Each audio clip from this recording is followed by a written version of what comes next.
ഇന്നത്തെ ക്ലാസ്സിൽ നമ്മൾ ഡിസ്കസ് ചെയ്യുന്നത് ടൈപ്സ് ഓഫ് കോൺസ്റ്റിറ്റ്യൂഷനാണ്. അതിൽ ഫസ്റ്റ് വൺ റിട്ടൺ കോൺസ്റ്റിറ്റ്യൂഷൻ. ഒരു റിട്ടൺ കോൺസ്റ്റിറ്റ്യൂഷൻ എന്ന് പറയുന്നത് എഴുതപ്പെട്ട ഭരണഘടനയാണ്. അതായത് അതിലുള്ള ഫണ്ടമെൻ്റൽ റൂൾസ്, പ്രിൻസിപ്പിൾസ്, ലോസ് അതെല്ലാം ഒരു സിംഗിൾ ഡോക്യുമെൻ്റ് വഴിയോ ഒരു സെറ്റ് ഓഫ് ഡോക്യുമെൻ്റ് വഴിയോ എഴുതപ്പെട്ട രീതിയിലായിരിക്കും അത് ചെയ്തു വച്ചിരിക്കുന്നത്. രണ്ടാമത് അൺറിട്ടൺ കോൺസ്റ്റിറ്റ്യൂഷൻ. അൺറിട്ടൺ കോൺസ്റ്റിറ്റ്യൂഷൻ എന്ന് പറഞ്ഞാൽ എഴുതപ്പെട്ട രീതിയിലല്ലാത്ത ഭരണഘടനയാണ് അൺറിട്ടൺ കോൺസ്റ്റിറ്റ്യൂഷൻ. അതൊരു സിംഗിൾ റിട്ടൺ ഡോക്യുമെൻറ്റിൻ്റെ ഫോമിൽ ആയിരിക്കില്ല. സാധാരണയായിട്ട് അൺറിട്ടൺ കോൺസ്റ്റിറ്റ്യൂഷനിൽ കസ്റ്റംസ്, കൺവെൻഷൻസ്, ജുഡീഷ്യൽ ഡിസിഷൻസ് ഇതിനെയെല്ലാം ഫോളോ ചെയ്തായിരിക്കും അവിടെ നിയമങ്ങളും കാര്യങ്ങളൊക്കെ വരുന്നത്. അതിന് എക്സാമ്പിളായിട്ട് പറയുന്നത് യുണൈറ്റഡ് കിങ്ഡമിൽ അൺറിട്ടൺ കോൺസ്റ്റിറ്റ്യൂഷനാണ് ഫോളോ ചെയ്യുന്നത്. Third one rigid constitution. A rigid constitution is one that cannot be easily amended. അതായത് നമ്മുടെ ഒരു സാധാരണ നിയമം അമെൻഡ് ചെയ്യുന്ന രീതിയിൽ അമെൻഡ് ചെയ്യാൻ പറ്റാത്ത രീതിയിലുള്ള കോൺസ്റ്റിറ്റ്യൂഷൻസാണ് rigid constitution.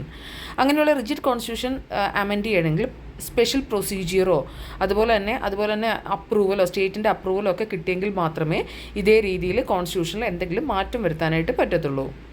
Then fourth one flexible constitution. Flexible constitution എന്ന് വെച്ച് കഴിഞ്ഞാൽ ഈസിലി നമ്മളൊരു നോർമൽ ലോ എങ്ങനെയാണോ അമെൻഡ് ചെയ്യുന്നത് ആ രീതിയിൽ തന്നെ വളരെ ഈസിലി ആയിട്ട് അമെൻഡ് ചെയ്ത് എടുക്കാവുന്നതാണ് ഫ്ലെക്സിബിൾ കോൺസ്റ്റിറ്റ്യൂഷൻ എന്ന് പറയുന്നത്. അതിന് പ്രത്യേക പ്രൊസീജിയറോ കാര്യങ്ങളോ ഒന്നും ആവശ്യമുണ്ടായിരിക്കില്ല. നോർമലി ഒരു ലോ എങ്ങനെയാണ് അമെൻഡ് ചെയ്യുന്നത് ആ രീതിയിൽ തന്നെ നമുക്ക് കോൺസ്റ്റിറ്റ്യൂഷൻ അമെൻഡ് ചെയ്തെടുക്കാനായിട്ട് സാധിക്കും. Fifth one federal constitution. Federal constitution എന്ന് പറഞ്ഞു കഴിഞ്ഞാൽ പവേഴ്സ് സെൻട്രൽ ഗവൺമെൻറ്റിലും സ്റ്റേറ്റ് ഗവൺമെൻറ്റിലും ഡിവൈഡ് ചെയ്ത് കൊടുത്തിരിക്കുന്ന കോൺസ്റ്റിറ്റ്യൂഷൻസാണ് federal constitution.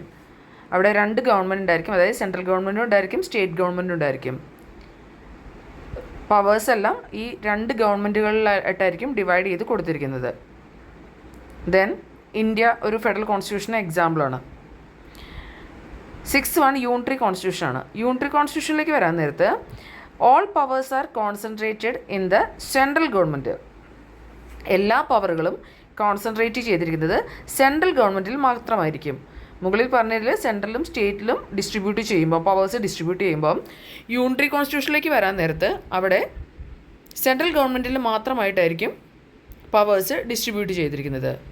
Local or regional authority exercise only those powers delegated to them by centre. ഇപ്പോൾ ലോക്കൽ അതോറിറ്റി അല്ലെങ്കിൽ റീജിയണൽ അതോറിറ്റീസൊക്കെ സെൻട്രൽ പറയുന്നതനുസരിച്ച് കാര്യങ്ങൾ നടത്തുന്ന ഒരു അതോറിറ്റി മാത്രമായിട്ടായിരിക്കും ഇവിടെ കാണുന്നത്. ശ്രീലങ്കയിൽ ഈ പറയുന്ന പോലെയുള്ള യൂണിറ്ററി കോൺസ്റ്റിറ്റ്യൂഷനാണ് ഫോളോ ചെയ്തു വരുന്നത്. Seventh one democratic constitution. Democratic constitution എന്ന് പറഞ്ഞു കഴിഞ്ഞാൽ it establish a system of government based on the will of people. ജനങ്ങളുടെ ആഗ്രഹത്തിനനുസരിച്ച് വരുന്നതാണ് democratic constitution. It provides for free election, fundamental rights and rule of law. അവിടെ ഒരു കാര്യങ്ങൾ തീരുമാനിക്കുന്നതെല്ലാം ജനങ്ങളുടെ ഇഷ്ടാനുസരിച്ചായിരിക്കും, അല്ലെങ്കിൽ ഫ്രീ ഇലക്ഷനിലൂടെ ജനങ്ങളുടെ ആവശ്യകത അല്ലെങ്കിൽ ജനങ്ങളുടെ വിഷ് എന്താണോ അതനുസരിച്ചിട്ടായിരിക്കും കാര്യങ്ങളെല്ലാം തീരുമാനിക്കുന്നത്. അങ്ങനെയുള്ളതാണ് ഡെമോക്രാറ്റിക് കോൺസ്റ്റിറ്റ്യൂഷൻ എന്ന് പറയുന്നത്. റിപ്പബ്ലിക്കൻ കോൺസ്റ്റിറ്റ്യൂഷൻ എന്ന് പറഞ്ഞു കഴിഞ്ഞാൽ ഒരു രാജ്യത്തിൻ്റെ ഹെഡിനെ എലക്ട് ചെയ്യുന്നത് head of the state is elected either directly or indirectly. നേരിട്ടോ അല്ലാതെയോ ജനങ്ങൾ തിരഞ്ഞെടുക്കുന്ന ഒരു വ്യക്തിയായിരിക്കും ഒരു രാജ്യത്തിൻ്റെ ഹെഡായിട്ട് വരുന്നത്.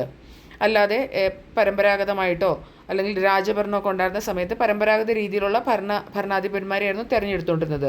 എന്നാൽ റിപ്പബ്ലിക്കൻ കോൺസ്റ്റിറ്റ്യൂഷനിൽ അങ്ങനെയല്ലാതെ നേരിട്ടോ അല്ലാതെയോ തിരഞ്ഞെടുക്കപ്പെടുന്ന ആൾക്കാരായിരിക്കും.